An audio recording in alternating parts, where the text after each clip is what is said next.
Well, at least 3 people have been killed and thousands of homes have been damaged after Typhoon Kajiki battered coastal Vietnam.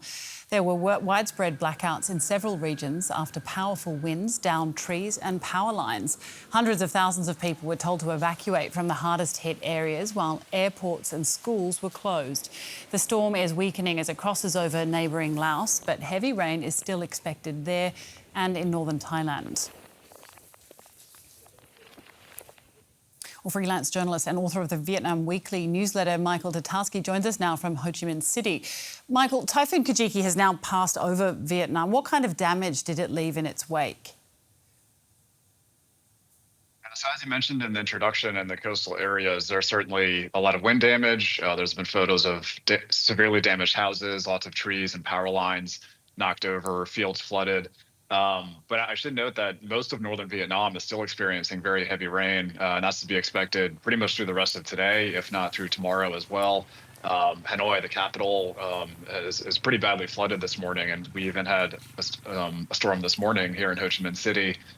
So the impact is certainly far from over, especially in the mountainous areas where the impacts tend to not be known until a day or two after a storm passes. These are generally remote areas. Landslides are common, so those areas we still haven't seen very much from. Hundreds of thousands of people had to be evacuated from the storm's path. How effective has Vietnam's emergency response been so far? It's usually very effective. I mean, unfortunately, multiple storms hit the north central Vietnam on an annual basis. So the government is pretty well practiced in preparing for these, calling boats into shore, getting people out of their homes and into schools or, more secure facilities. Although one thing that was difficult with Kajiki was with how fast it approached the coast. It only formed 2 or 3 days ago and moved across the East Sea very quickly, leaving less time than normal for people to prepare. But the government is very well practiced with this, and they activate military resources when needed as well. I think some helicopters are already in use for reaching some of the more remote areas. Yeah, you mentioned that this is a common occurrence. Kajiki was the 5th and strongest typhoon so far this year. How big was its impact compared to previous storms, particularly last year's Typhoon Yagi?